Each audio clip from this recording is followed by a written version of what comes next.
നിങ്ങൾ ഇപ്പോൾ കാണുന്നത് പർവ്വതങ്ങളല്ല, പാറകളല്ല, ഇതൊന്നും സോളിഡായ ഒരു വസ്തുവുമല്ല. ഇതാണ് പില്ലേഴ്സ് ഓഫ് ക്രിയേഷൻ. നമ്മുടെ ഭൂമിയിൽ നിന്നും 6500 മുതൽ 7000 പ്രകാശവർഷങ്ങൾ അകലെ സെർപ്പൻസ് കോൺസ്റ്റലേഷനിലെ ഈഗിൾ നെബുലയിലാണ് ഇതുള്ളത്.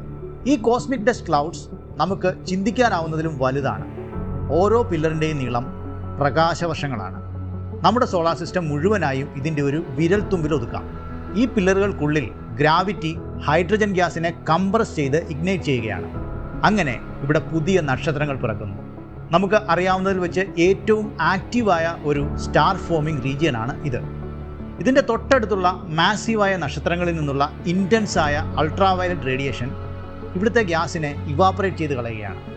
ആ ഒരു പ്രോസസ്സ് വഴിയാണ് നമ്മൾ ഈ കാണുന്ന മനോഹരങ്ങളായ രൂപങ്ങളുണ്ടായത്. 1995 ഹബിൾ സ്പേസ് ടെലസ്കോപ്പാണ് ഇതിൻ്റെ ആദ്യ ചിത്രമെടുത്തത്.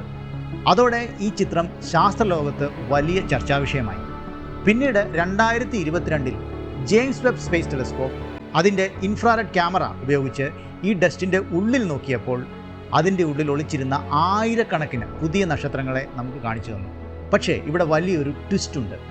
6000 വർഷങ്ങൾക്ക് മുൻപ് തന്നെ ഒരു സൂപ്പർനോവ ഷോക്ക് വേവിൽ ഈ പില്ലറുകൾ നശിച്ചു പോയിരിക്കാം.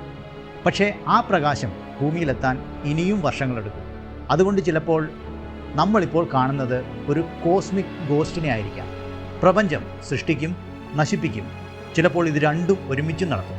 ക്രിയേഷൻ, ഡിസ്ട്രക്ഷൻ, ഇതിൽ ഏതാണ് പ്രപഞ്ചത്തിലെ ഏറ്റവും വലിയ ശക്തി? നിങ്ങളുടെ അഭിപ്രായം കമൻറ്റ് ചെയ്യൂ. ഇതുപോലുള്ള വീഡിയോകൾക്കായി പ്ലീസ് സബ്സ്ക്രൈബ് ദ ചാനൽ.